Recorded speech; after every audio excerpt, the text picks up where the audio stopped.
When God makes a promise, why do we worry about circumstances? Why don't we trust that God has a plan to fulfill His promises to us? How did the meeting with Esau start out? Then Jacob raised his eyes and looked, and behold, Esau was coming, and 400 men with him. So he divided the children among Leah and Rachel, and the 2 slave women. He put the slave women and their children in front, and Leah and her children next, and Rachel and Joseph last. But he himself passed on ahead of them, and bowed down to the ground 7 times, until he came near to his brother. What joyful surprise awaited Jacob! Was he favorably received? But Esau ran to meet Jacob, and embraced him. He threw his arms around his neck and kissed him, and they wept. Then Esau looked up and saw the women and children. "Who are these with you?" he asked. Jacob answered, "They are the children God has graciously given your servant." Then the female servants and their children approached and bowed down. Next Leah and her children came and bowed down. Last of all came Joseph and Rachel, and they too bowed down. Esau asked, "What's the meaning of all these flocks and herds I met?" "To find favor in your eyes, my lord," he said. But Esau said, "I already have plenty, my brother.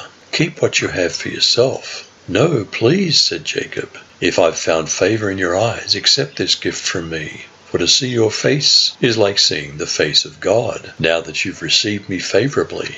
Please accept the present that was brought to you, for God's been gracious to me, and I have all I need."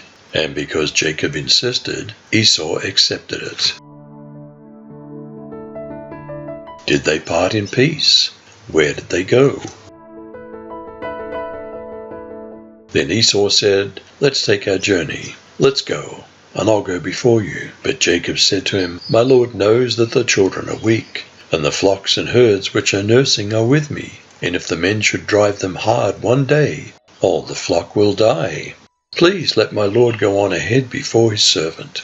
I'll lead on slowly at a pace which the livestock can go before me, and the children are able to endure, until I come to my lord in Seir." And Esau said, "Now let me leave with you some of the people who are with me." But he said, "What need is there? Let me find favor in the sight of my lord." So Esau returned that day on his way to Seir, and Jacob journeyed to Succoth, built himself a house, and made booths for his livestock. Therefore the name of the place is called Succoth, or Booths.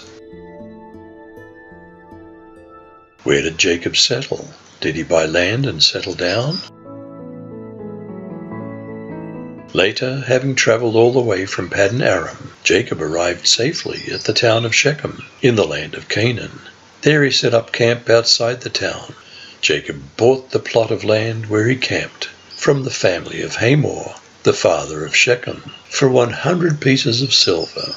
And there he built an altar and named it El Elohe Israel, God, the God of Israel.